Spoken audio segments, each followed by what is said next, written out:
En esta mañana fría, tormentosa, y una de las cosas que hace un par de días he estado meditando y un pasaje que el Señor me dio, y lo he estado compartiendo con algunas personas también vía internet, tiene que ver con esta guerra que hay en la vida interior, ¿no? Todos nosotros tenemos ya dos realidades, que son la realidad interna y la realidad externa, ¿no? La realidad externa es la que nos ayuda, ¿cierto?, a tener un relacionamiento interpersonal. La realidad externa es la que muchas veces nos fija metas, ¿no? Metas para ganar dinero, para comprar una casa, nos va fijando metas. Pero hay otra realidad, que es la realidad interna. Y la realidad interna, cierto, es la que va determinando nuestra verdadera convivencia con el mundo. Es allí donde se manifiesta la actitud frente a los desafíos, la alegría de una meta alcanzada o el enojo de una actitud desaprobada. Y cuando nosotros miramos al hombre en su naturaleza, el hombre tiene dos inclinaciones. Tiene una inclinación hacia valorar el mundo externo por sobre el interior, o tiene, cierto, la meta de valorar el mundo interior por sobre el exterior. A veces esto está fijado por personalidades. Hay personalidades, cierto, que tienen la característica de decir, bueno, vamos adelante, vamos para arriba, vamos, ya, ¿qué nos vamos a fijar en las situaciones interiores? No nos vamos a dejar que esto nos impida, así que hay que hacer lo que hay que hacer. Pero hay otro tipo de personalidades que realmente le importa mucho lo que está pasando ahí adentro. Y que si están mal, cierto, le afecta al mundo exterior, quedan en depresión, ya quedan mal, no pueden moverse, y a veces hasta buscan una excusa, como estoy enferma, me duele la cabeza, o estoy mal. Y la verdad es que no es tanto la cabeza, no es tanto esto, sino que es la reacción natural del dolor interno que le impide moverse en forma externa. ¿Ya? Estas dos realidades yo las he percibido, obviamente yo soy parte de esa realidad que estoy definiendo ahora, ¿no? Ahora, la pregunta es, ¿qué es lo que ve la Biblia? ¿Cómo la Biblia ve, cierto, la vida desde el interior? ¿Se puede ver la vida desde el interior? ¿No? ¿Qué es lo que la Biblia no solamente nos enseña? Porque en cuanto a enseñanza, podemos encontrar enseñanzas para los dos lados. O sea, engañoso es el corazón, ¿no? Y te dice, ok, no le hagas caso a tu mundo interior. Pero por el otro lado, el mundo interior juega un rol fundamental dentro de la vida cristiana. Entonces, más que ver qué es lo que nos enseña, es poder percibir cuál es la intención del corazón de Dios al no descuidar nuestro mundo interior. Creo que hacia allá se encamina esta meditación, o sea, no descuidar nuestro mundo interior. Y quiero que abramos nuestras Biblias allí en el libro de Efesios, capítulo 3, versículo 20.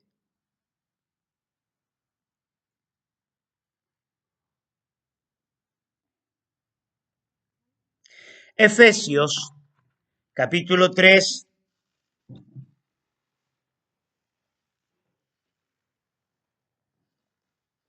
versículo 20.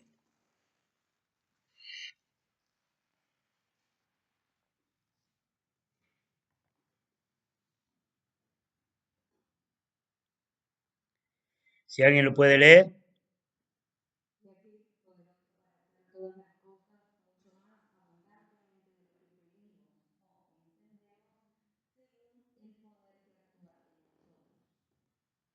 ¿Ok? Es curioso que una de las cosas que también he observado, que toda experiencia que nosotros tengamos ya tiene como objetivo traer una satisfacción interior, sea externa o sea interna, ¿ya? Todo ser humano busca la misma recompensa.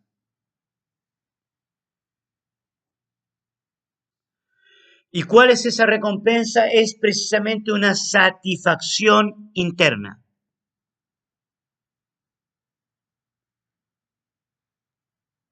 Tanto el que considera lo externo como el que considera lo interno pareciera que apuntan a la misma meta, o sea, sentir satisfacción. O sea, yo voy a trabajar, ¿cierto?, para obtener un resultado, para alcanzar una meta, y esa meta me va a traer una satisfacción.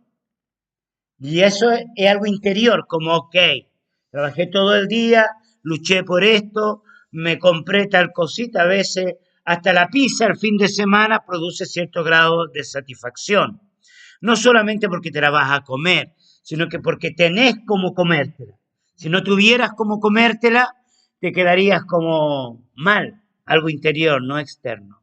Entonces, tanto el que lucha externamente como el interior parece que tienen metas muy parecidas. Satisfacción, autocomplacerse, sentirse bien, ¿no? Aún las personas que pueden decir que tienen una connotación filantrópica o una connotación, ¿cierto?, de ayuda a los demás, altruista, como se llama, ¿no? Ya aún ese tipo de ayuda hacia el otro también ya tiene como objetivo no solamente hacer sentir bien a la otra persona, sino que la persona con ayudar al otro se autosatisface. ¿Tá? Es curioso poder observar eso. Aún el mártir, la persona que está dispuesta a morir, es como que tiene la meta de, si yo doy mi vida por esto, yo alcanzo una satisfacción. ¿No? Cuando yo era ateo, por ejemplo, y me desenvolvía en el círculo de los ateos no piensan en la vida eterna, pero piensan en dar la vida, los guerrilleros y esas personas, piensan en dar la vida por un bienestar mayor social del futuro. O sea, es súper utópico, así súper... O sea, estamos construyendo una mejor sociedad. Entonces, si yo tengo que dar mi vida para construir esa mayor sociedad, esa mejor sociedad, la voy a dar, ¿no? Ese es el pensamiento del guerrillero, no es porque me lo contaron, ¿ya? Entonces, curioso, porque todos tienen ese anhelo, todos tienen este sueño. Al mirar este pasaje, el apóstol Pablo ya trae una revelación tremenda, ¿no? Que yo creo que apunta a cuatro cosas específicas que yo quiero mencionar en esta mañana. ¿Ya? Cuatro cosas o cuatro elementos que tienen que ver con el mundo interior y que también tienen que ver con los objetivos. La primera es pedir.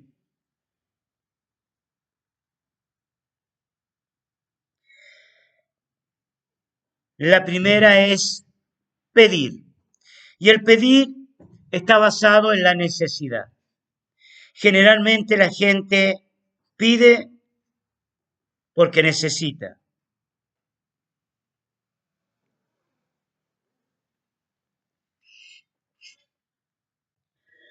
Pero no solamente pide porque necesita. La gente también pide porque cree que necesita, que son dos cosas distintas. La gente pide porque necesita y la gente pide porque cree que necesita. ¿Ya? Entonces, el hombre interior, el ser humano, gira en torno a sus necesidades, a necesidades reales, pero también a necesidades inventadas, ¿no? ¿De dónde pueden venir las necesidades inventadas?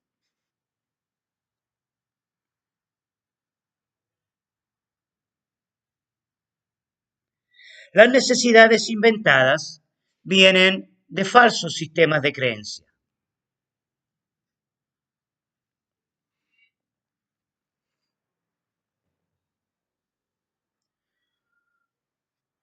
¿Cómo nacen los falsos sistemas de creencias? Los falsos sistemas de creencias pueden nacer por una experiencia traumática,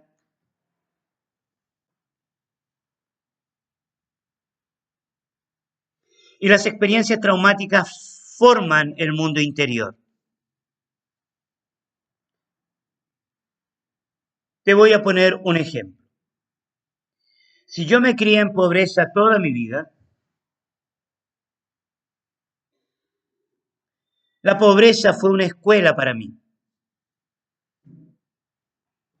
Si yo crecí y ya no tengo necesidad económica, por ejemplo, ya progresé, salí adelante en la vida, ya no tengo las necesidades que antes tenía, mi mundo interior va a seguir pidiendo.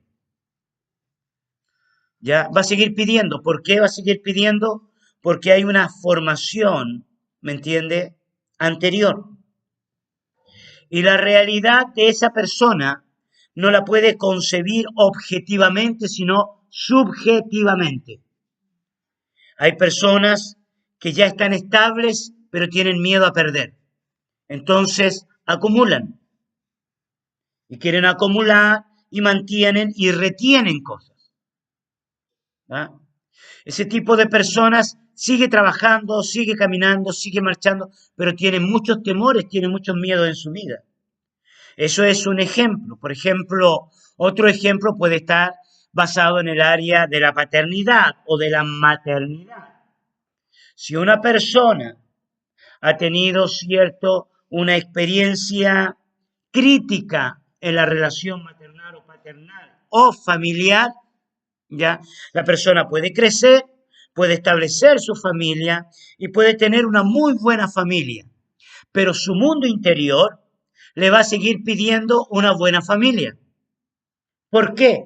Porque ese mundo interior ha sido discipulado en el pedir una buena familia.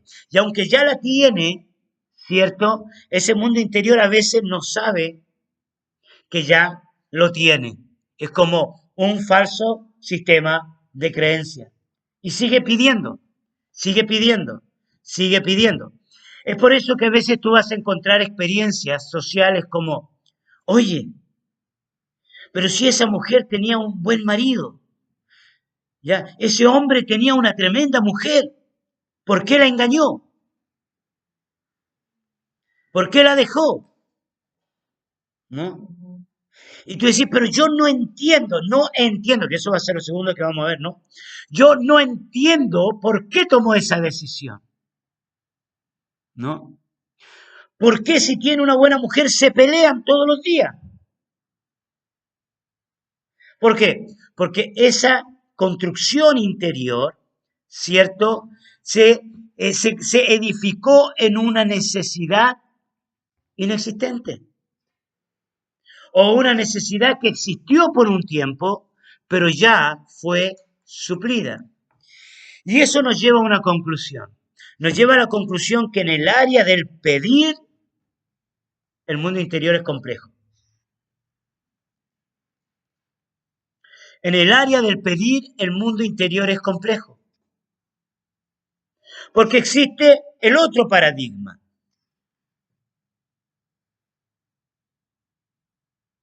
que es el paradigma de la persona que se conformó con lo que tiene. Y las personas que se conforman también con lo que tienen, ya, tienen un falso sistema de creencia. ¿Y cuál es el falso sistema de creencia? El falso sistema de creencia es que no tienen necesidad.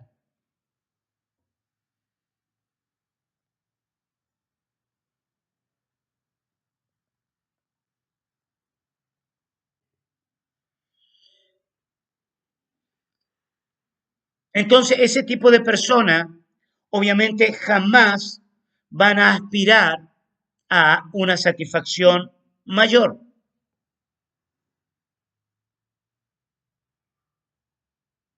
¿Por qué? Porque ya están conformes con lo que tienen. Aunque lo que tengan, ¿cierto? No sea suficiente.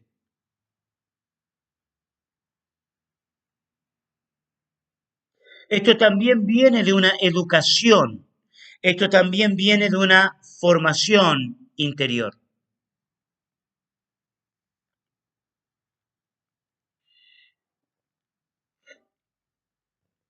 Entonces, claro, tú le preguntas a la persona de este segundo grupo, ¿tú necesitas algo? ¿Qué te va a responder esa persona? No, estoy bien, no necesito nada, no. Se está cayendo la casa a pedazos, se rompió la heladera, no. Se está desarmando la mesa y hay gente que le pregunta, ¿tú necesitas algo? No, estamos bien, ¿no? ¿Ya? Yo a veces me inclino a este segundo grupo de personas. La gente me pregunta, ¿qué necesitas? Y yo le digo, miro, nada, estamos bien. ¿Por qué yo digo estamos bien? Porque en mi mente no tengo una nueva aspiración. ¿Me explico? No tengo la aspiración de poder, cierto, mejorar, cambiar, ¿no? Se puede arreglar, se puede reparar. Cuando tenés la opción, ya, la opción obviamente no egoísta, sino que la opción natural de mejorar, de tener algo mejor.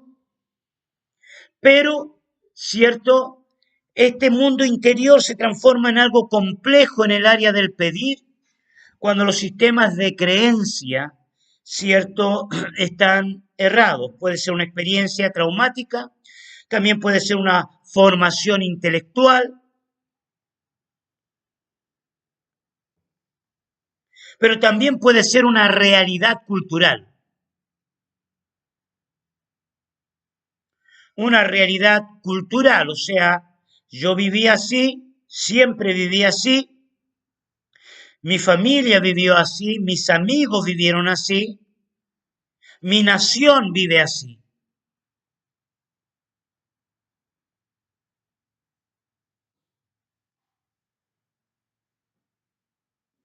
¿ok?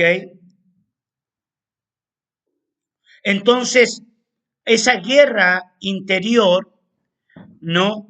Es un acto digno de ser considerada por nosotros y parece que la Biblia está muy interesada en que nosotros podamos considerar, ¿me entiende? ¿Cómo manejamos nuestro mundo interior? ¿Por qué? Porque de allí se desata la ira por no tener lo que queremos. Hay gente que tiene 2 autos y quiere 3. Hay gente que tiene una casa y quiere 2. Hay gente que tiene una cuenta bancaria muy cómoda y quiere hacerla crecer. Y no le importa el costo. Puede explotar a otras personas. Puede robarle a otras personas. ¿Me explico? Porque de allí brota la avaricia, la codicia, pero también brota la miseria, el odio, el resentimiento social. Creo que la conversión tiene mucho que ver con ese trato interior. La gente va a tener su tiempo a solas con Dios y no sabe para qué tenerlo. No sabe por qué lo tiene. Y la gente dice, ok, ya voy a mi tiempo. ¿Y qué hago? ¿Qué oro? Oré 10 minutos y ya no sé qué orar. Y es curioso, porque hay realidades que son tan fuertes, y cuando nosotros vamos a nuestro tiempo a solas no las consideramos, no las tratamos, no las, cierto, procuramos tratar, porque es allí donde, por ejemplo, la inferioridad puede ser tratada, el temor a la autoridad puede ser tratado. Y a veces no nos damos cuenta que todavía luchamos con el temor a la autoridad. No nos damos cuenta, o sea, ¿por qué? Porque nuestro mundo interior nos lleva a evaluar nuestra realidad de una manera equivocada. Confundimos el respeto con miedo. Y al final no es que tú estés respetando a la autoridad, sino que le estás teniendo miedo a la autoridad. ¿Por qué? Porque tu mundo interior te enseñó, usted me respeta, y alguien te hizo creer que el respeto tenía que ver con esa sensación de miedo a la autoridad, ¿no? Una vez una maestra me dio una bofetada, eran los tiempos, hoy suena feo, ¿no? En aquel tiempo no era feo, ¿ya? Hoy en día le ponen hasta la policía. Pero eso trajo en mí sí un conflicto con la autoridad, trajo una lucha con la inferioridad. Entonces pues yo iba a predicar y aparecía una persona con figura de autoridad y me desconcentraba, se me iba el espíritu. Y yo no entendía por qué. Yo sentía la unción cuando no me sentía amenazado por una figura de autoridad. El loco dice, fluía así la unción. Llegaba una figura de autoridad, se sentaba delante y se me iba el espíritu. Pero ¿qué sucede? O sea, ¿cómo? ¿Cómo se puede ir el espíritu por eso? Y no, era mi mundo interior. Era mi guerra interior. Era mi lucha interior. ¿Ya? Y cada cierto tiempo yo tengo que en mi tiempo a solas que evaluar esta guerra. No sé, quizá usted ya es alguien acabado en esta área, pero cada cierto tiempo yo tengo que evaluarla. Cuando voy a tener una reunión con los líderes, cuando voy a tener cierto, cuando quiero tratar algo, cuando quiero crecer, yo no me puedo limitar por esto. ¿Ya? A veces la gente confunde perfil bajo con miedo a la autoridad.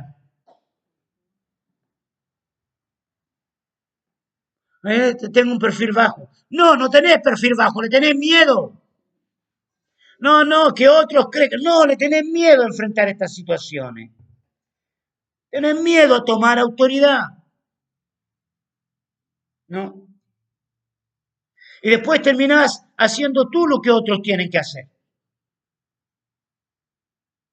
No creces, ¿ya? No crecemos. ¿Por qué? Porque hay un lenguaje interior y ese lenguaje interior es digno de ser considerado. Por eso al leer este pasaje de Efesios 3:20 es muy poderoso. Y dice, y aquel que es poderoso, ¿ya? Aquel que es poderoso para hacer mucho más de lo que pedimos, ¿ya? O sea, ese Dios creador entiende muy bien nuestras necesidades. Y ese hacer mucho más de lo que pedimos tiene dos connotaciones también. ¿Y cuáles son las dos connotaciones? De que Dios, en cierto sentido, te puede dar mucho más de lo que tú quieres. Esa es la primera connotación. Te puede dar mucho más. Y te lo da. Tú estás pidiendo un auto usado, un ejemplo, te puede dar un auto nuevo, porque es Dios, ¿ya? Estás pidiendo una familia y Él te puede dar la familia que necesitas. Te da mucho más y te añade los hijos. Te da mucho más. Pero también tiene una segunda connotación. ¿Y cuál es la segunda connotación? Es que Dios conoce cuáles son nuestras verdaderas necesidades.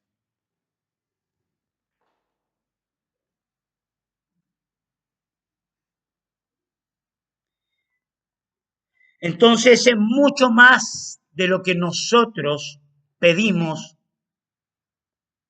ese mucho más de lo que nosotros pedimos puede tener la connotación de no te voy a dar lo que tú me estás pidiendo, sino que te voy a dar lo que tú verdaderamente necesitas. ¿Da para entender esto? Mucho más de lo que tú pides. O sea, lo que tú estás pidiendo no es lo que tú necesitas. Entonces te voy a dar mucho más de lo que tú pides. O sea, voy a suplir tu verdadera necesidad. ¿Ya? Te voy a dar mucho más de lo que te estoy pidiendo. Una casa, ¿ya? Yo te voy a dar el sentido correcto de la casa. ¿Ya? El valor necesario. Por ejemplo, yo quiero salir del encierro y es una necesidad legítima. Quiero una casa para salir del encierro. Es legítimo, humanamente hablando. Pero Dios puede tener sus criterios para satisfacer tu mundo interior de una manera distinta. Porque quizás la motivación es salir del encierro, pero el hecho de que Dios te dé una casa nueva no va a suplir tu verdadera necesidad interior, que quizás no era un espacio más amplio, sino que realmente era tener una casa con objetivos distintos. Porque quizás el encierro no es producto de estar en un cuarto pequeño, es un producto de una realidad mental. ¿Da para entender esto? O sea, Dios te puede dar la casa, pero Dios también quiere suplir tu verdadera necesidad interior, que no es solo salir del encierro, porque tú puedes tener una casa grande y seguir sintiéndote encerrado. Entonces ahí opera Él mucho más en cuanto a lo que nosotros pedimos. Ahí opera mucho más. Entonces, ya la vida íntima con Dios nos lleva a experimentar el poder de Dios, el dunamis, y podemos tener completa satisfacción.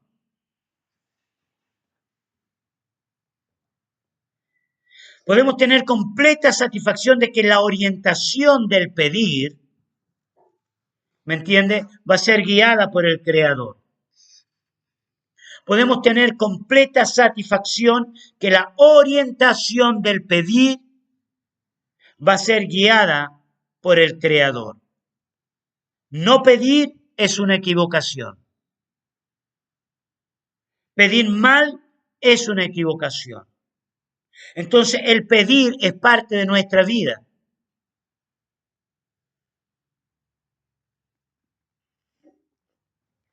El viejo refrán, muy conocido y muy aplicable a esta meditación.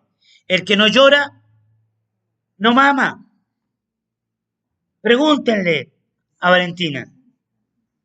Los padres, los padres se preocupan porque está llorando. ¿Por qué? Porque el adulto asocia a las lágrimas, al llanto, a un gran sufrimiento. Entonces, cuando uno ve llorar al bebé, lo primero que se te viene a la cabeza está sufriendo y sufriendo mucho. Sobre todo a las 2, 3 de la mañana, ¿no? Que uno anda medio embolatado con el cansancio y no sabes, pero lo asocias a tu experiencia. Y no, a veces, con mucho respeto, ¿no? El bebé tiene caca y la única manera de expresar que tiene caca es llorando. Es su lenguaje de comunicación. Ahora bien, es la manera de pedir del bebé, porque no tiene lenguaje, ¿ya? Su lenguaje es el llanto. Entonces, el pedir es algo de la vida. Hasta el moro pide. Y como él no tiene lenguaje, comunicación, ¿qué hace? Te mira, te toca con la mano, con la pata. ¿no? Hace no sé dónde aprendió eso, pero eso es parte de su instinto. Sabe que si él hace esos movimientos, por último, va a tocar, no sé, la sensibilidad, ya, el perro va a tocar la sensibilidad del amo. ¿Ok? Entonces, fuimos creados para pedir. La persona que no pide puede caer en un estado de orgullo, de arrogancia, de altivez. Y hay personas que se mueren en un estado de orgullo. No van al médico, no piden ayuda por orgullo. Ahora, pedir mal también es un asunto equivocado. Pedir en forma equivocada es un asunto que te puede llevar, cierto, a la avaricia. Pedir lo que no necesitas. ¿Ya? Y es curioso estar revisando el corazón constantemente, pero no para no pedir, no para no escribir, no para no enseñar. Me explico lo que dice, ay, mi corazón está tan malo, no voy a enseñar hoy. No, se trata de alinear tu corazón con Dios y enseñar. Se trata de alinear tu corazón con Dios y pedir. Pedir en forma correcta. La gente dice, nunca pide porque siempre, ay, mi corazón es tan egoísta, es tan malo, corazón malo, malo, malo. No, ¿me explico? O sea, y es curioso porque a veces Dios te pone gente en el camino, dos o tres veces, que necesitas. Estamos orando por ti. ¿Ya? Y uno le pone, oren por mí. Están orando. Y vos querés que ese oren, Dios les revele la oración que están necesitando, ¿cierto? La pintura para la cara, por último. Y uno dice, eso no es una necesidad vital. Pero vos lo querés. Lo querés. Te gustaría tener esa pintura, ¿no? Entonces, la amiga te dice, amiga, ¿qué necesitas? Estoy orando, quiero que ores. La amiga no tiene espíritu de adivinación. Cuando te pregunten y tú tienes el deseo de tener ese rímel, esa pintura, ¿me entiendes? Posiblemente la pregunta es para que sencillamente compartas en ese momento ya ese interés que tú se lo expresaste a Dios. Y eso produce una satisfacción interior al entender que Dios está poniendo a la persona. Ahora, es muy distinto cuando empiezas a manipular. Ay, me veo tan fea y estás hablando con la persona. Ay, me veo toda arrugada. No, eso ya es manipulación. ¿Tá? Pero a veces la gente como que le hace sentir, esta necesita una manito de gato. No, hermano. Eso ya es manipulación. Es mucho más sincero, es mucho más honesto decir, oye, necesito la crema. Esta revitalizante que estira la arruga, ¿no? Ya esa, que ahora son una ampollita. Ahora hay hasta algunas pastillas para el pelo, no, son raras, son puras cuestiones y aceites y cosas raras.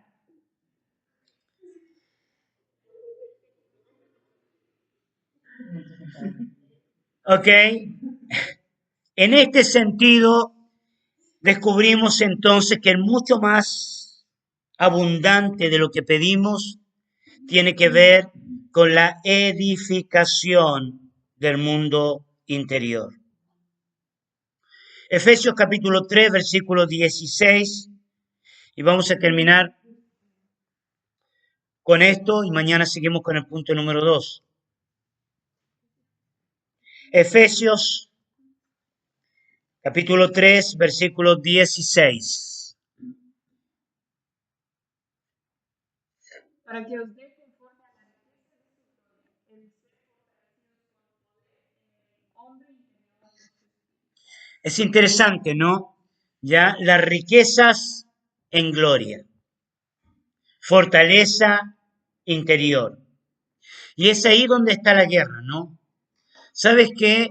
Dios, y no soy de la prosperidad, siempre lo he dicho, pero Dios está interesado que seamos ricos. La palabra riquezas es algo habitual en el contexto bíblico. Aún los metales, por alguna razón, los metales son un atractivo que produce una satisfacción interior. De hecho, se llegan a matar por los metales. Antiguamente por el oro, la gente se mataba. Pero también, curiosamente, la Biblia, por ejemplo, en Génesis capítulo 2, cuando hace mención de las riquezas de la tierra, ¿viste? De Edén, y dice que sale y un río va hasta un lugar, no me acuerdo cuál río, ¿ya? Y llega y dice el texto bíblico que llega a un lugar donde hay oro. Y yo me pregunto, ¿por qué el interés de Moisés, el interés de Dios, de describir la tierra, comenzando, o sea, así ya, todavía no llegaba ni el hombre de Neandertal, ¿está? Comenzando la tierra, comenzando, ¿cierto?, el orden creado, Dios tiene ya la habilidad de decirnos que en aquella época ya la tierra era tan rica, habían cosas tan bonitas, que había un río que llegaba a un lugar donde había mucho oro. Ahora, ¿cómo le llegaría a los oídos de la gente que está en el desierto esto? Porque esto fue escrito para personas que estaban anhelando una tierra prometida. Si este libro de Génesis fue escrito en el desierto, ¿ya? Si la gente lo leyó en el desierto, aún ya llegando a la tierra prometida está muy difícil porque creemos que fue Moisés. En el desierto no hay nada, hermano, ni agua. Y Moisés le empieza a contar la historia de la creación. La gente se manda una proyección, ¿cierto?, hacia riquezas. Y ya cuando Acán llegó a Jericó y vio un lingote de oro, lo primero que pensó fue en esconderlo. Y yo no sé por qué, no había banco en aquel tiempo, pero tenía un valor. Ahora interesante, ¿no? Pero la riqueza está inserta tanto para lo bueno como para lo malo. Son neutras. Sin embargo, el interés de Dios era como, ¿cómo podemos nosotros alcanzar las riquezas sin caer en la avaricia? ¿Cómo nosotros podemos alcanzar las riquezas sin caer en codicia? Bueno, eso lo vamos a hablar mañana. ¿Ok? Lo vamos a hablar el día de mañana. Vamos a parar acá y vamos a dar gracias al Señor. Pero la meta de esta meditación no es solo aprender a pedir, sino que es considerar nuestro mundo interior. Ese es el objetivo de nuestras meditaciones, considerando la vida interior. ¿Ya? Sin caer, ¿cierto?, en ser un introvertido, no, tampoco la meta es que te quede ahí adentro, no, tampoco es bueno eso. La idea es considerarlo. Creo que hay algo importante bíblico que debemos considerar. Así que bueno, paramos por aquí, vamos a orar.